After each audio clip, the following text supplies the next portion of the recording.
insonlarga bitta dorini bersangizki, u sekundda ta'sir qilsa, o'shandan rohatlansin. Hozirgi kunda harakatsizlik, bir joyda ko'p o'tirish holatlari, yeb turib yotish, shunga o'xshagan narsalar borgan sari nima bo'lyapti? Avj olib boryapti.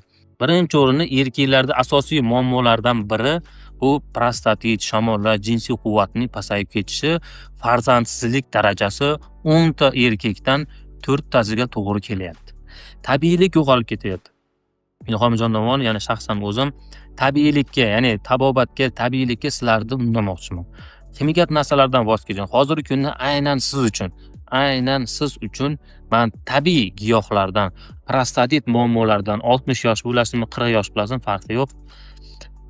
7 xil giyohni qaynatilib bug'dan tayyorlangan tabiiy sirop yoki tabobat 08 kanalimizga kirib, natijalarni ko'zingiz bilan ko'rishingiz mumkin. Men ortiqcha bu mahsulotlarimizni maqtamayman.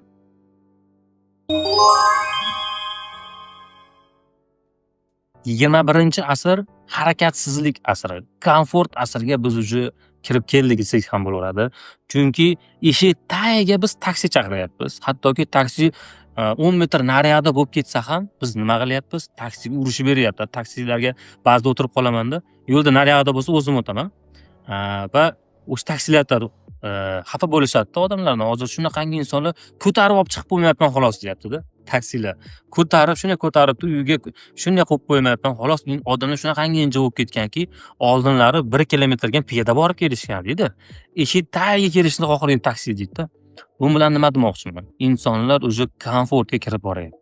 Harakatsizlik kamayib boryapti. Yaqin 1-2 yil ichida, misol uchun 1000 qadam yurgan insonlarga qanaqadir pullar berilgan. Nima uchun? Bu narsani davlat nima uchun qilgan? Chunki harakatsiz insonlar kamayib ketdi. Harakatsiz insonlar kamayib ketgandan keyin jamiyatda nima bo'ladi? Salomatlikka ta'sir uje boshlanadi. Birinchi o'rinda erkaklarda asosiy muammolardan biri bu prostatit, shamollar, jinsiy quvvatning pasayib ketishi, farzandsizlik darajasi 10 ta erkakdan 4 tasiga to'g'ri kelyapti. Oldin 20 tadan bittaga to'g'ri keladigan bo'lsa, hozirgi kunda 10 tadan 4 ta insonga farzand ko'rish darajasi, urug' foizi tushib ketishi, testosteron tushib ketish holatlari pasayib ketyapti. Nima uchun? Chunki hozirgi kunda harakatsizlik, bir joyda ko'p o'tirish holatlari, yeb turib yotish, shunga o'xshagan narsalar borgan sari nima bo'lyapti? Avj olib boryapti. Biz nimalarga ahamiyat berishimiz kerak? Oldingi asrlarga qaraydigan bo'lsak, qorni bor erkaklar juda kam bo'lgan. Hozirgi kunda esa hammada qorin bor. Vaholanki qorin bo'lgandan keyin qorin solgan erkaklarda testosteron tushib ketish holatlari juda ham ko'p kuzatiladi. Harakat kamayib ketgan. Juda ham hozirgi kunda shunaqangi zamon bo'lib qolganki, tez ta'sir qilsa.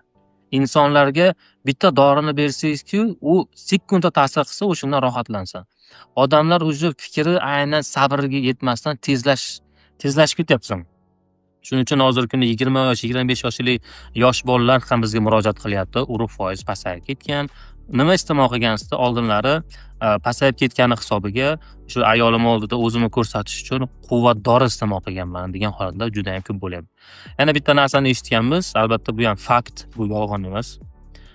Aloqada bo'lish uchun bitta bola 2 ta ko'k dori iste'mol qilib, aloqadan keyin vafot etgan holatlari ham kuzatilgan. Nima uchun? Chunki ko'k dorini minimal dozada iste'mol qilmagan erkak kishida yuragiga juda katta zarar beradi. Bu ham ilmiy isbotlangan narsa.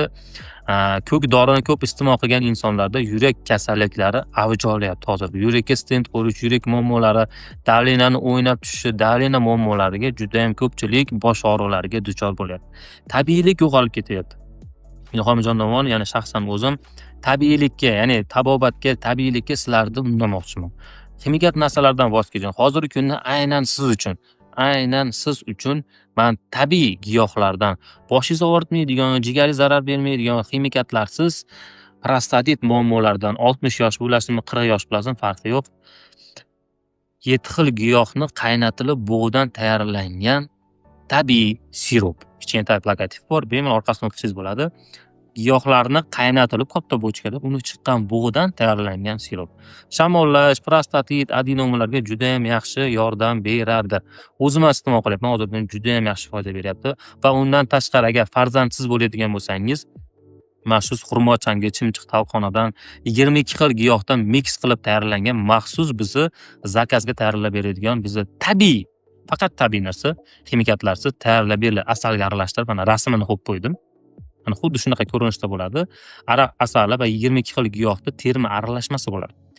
Va bularni qo'shib turib tayyorlanadi. Ikkalasini qo'shib iste'mol qiladigan bo'lsak, farzand ko'rishga va undan tashqari juda ham ko'p muammolarda farzand ko'rish, urug' foiz ko'tarishlarga juda ham yaxshi yordam beradi. Shu sirupimiz hozirda aksiya ketyapti. Mana tepaga nomerlar qo'yib qo'yganman. Bemalol telefon qilib bog'lanishingiz mumkin. 91 127 33 70 nomeri doimiy ishlaydigan nomerlarimizdan biri. Yoki Tabobat 08 kanalimizga kirib, natijalarni ko'zingiz bilan ko'rishingiz mumkin. Men ortiqcha bu mahsulotlarimizni maqtamayman. Chunki ichib ko'rib baho bermaguncha uni maqtashning foydasi yo'q. Shuning uchun ortiqcha ko'p maqtamaymiz bu mahsulotlarimizni, chunki maqtashga ham hojat yo'q. O'zi yaxshi narsani reklamaga muhtoj emas. Prosta siz ham bilib qo'ying dedik. Bu narsani shifo bo'lsa, albatta biz xursand bo'lamiz. Siz natija ko'radigan bo'lsangiz, shuni o'zi bizga yetarli. Biz bemorlarimiz, har bitta bemorimizni bizga natija olish muhim. Bizga buni mahsulot sotish emas, siz natija olishingiz muhim bizga. Aynan siz natija ko'rsa biz xursand bo'lamiz. Aynan mahsulotlarimizdan olib iste'mol qiling, sirupimizdan va maxsus zakazga tayyorlab berilgan perforator asalli mahsulotlarimiz hozirgi kunda sotuvimizda bor.